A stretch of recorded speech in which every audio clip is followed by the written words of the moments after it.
जय, कार्तिक महत्व की जय। ओम नमो भगवते वासुदेवाय। ओम नमो भगवते वासुदेवाय। वासुदेवाय हरि वासुदेवाय। कृष्ण देवाय प्रभु कृष्ण देवाय। ओम नमो भगवते वासुदेवाय। ओम नमो भगवते वासुदेवाय। गुरु विष्णु भगवान की जय।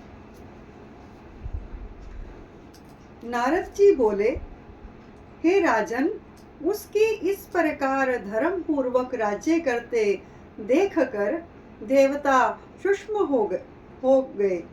उन्होंने देवादिदेव भगवान शंकर का मन में सिमरण करना आरंभ कर दिया। कितने ही प्रकार से स्तुति की, तब भक्तों की कामना पूर्ण करने वाले भगवान शंकर ने नारद जी को बुलाकर देव कार्य करने की इच्छा से उनको देवपुरी भेजा। शंकर भक्त नारद भगवान शंकर की आज्ञा से देवपुरी में गए।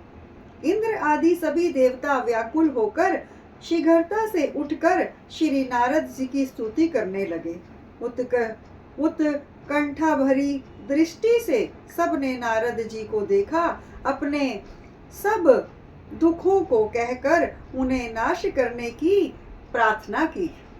नारद जी ने कहा, मैं सब कुछ जानता हूँ, इसके लिए अब मैं दैत्यराज जलंधर के पास जा रहा हूँ। ऐसा कहकर और देवताओं को आश्वासित कर श्री नारद जी जलंधर की सभा में आए। जलंधर ने श्री नारद जी के चरणों की पूजा करके हंसते हुए कहा, हे ब्राह्मण, कहिए आप कहाँ से आ रहे हैं और कहाँ कहाँ पर आपने क्या क्या देखा, यहाँ कैसे आए? मेरे योग्य जो सेवा हो उसके लिए आज्ञा दीजिए।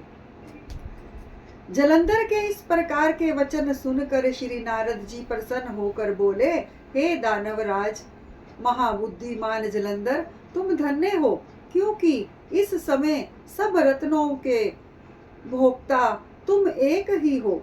हे दैत्य श्रेष्ठ, अब आप मेरे आगमन का कारण सुनिए कि जिसके लिए मैं आज यहाँ आया हूँ।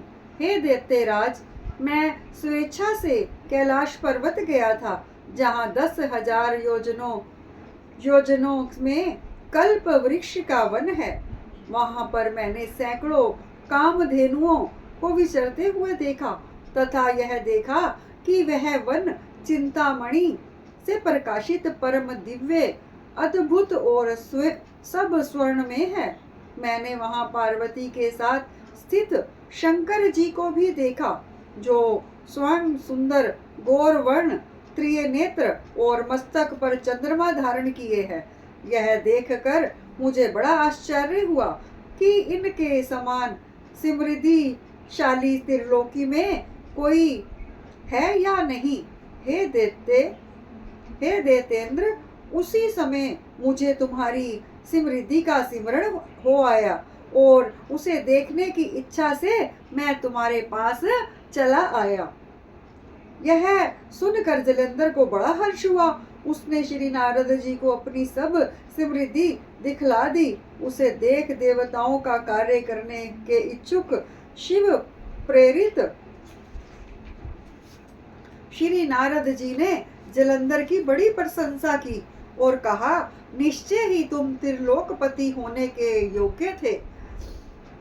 तुम्हारे लिए ऐसा होना कोई विचित्र बात नहीं है। मैं देखता हूँ कि और तो तुम्हारे पास सब कुछ है और किसी बात की कमी नहीं।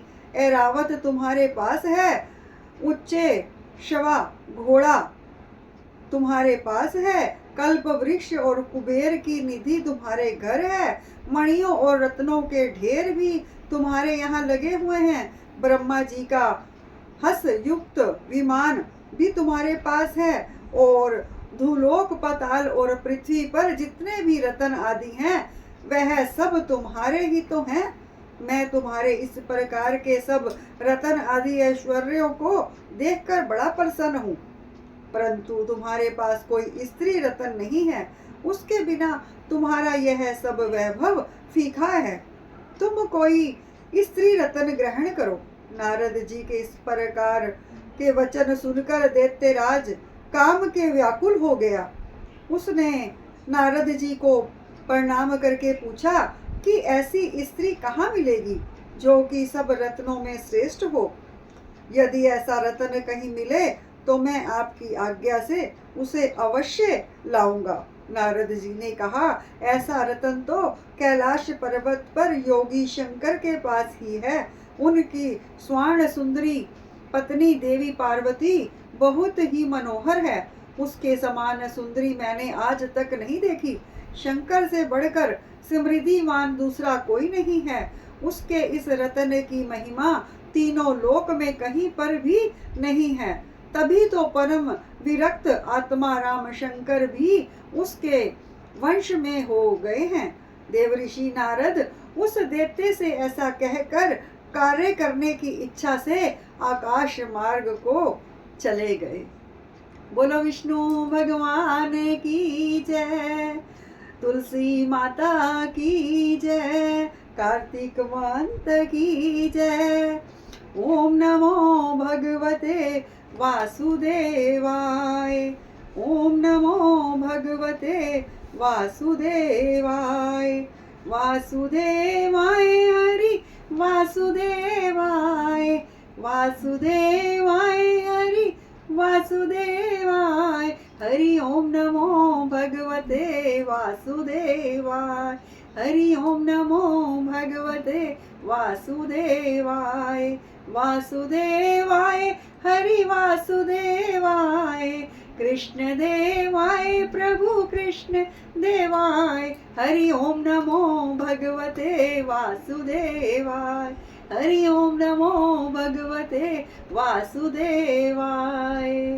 बोलो विष्णु भगवान की जय।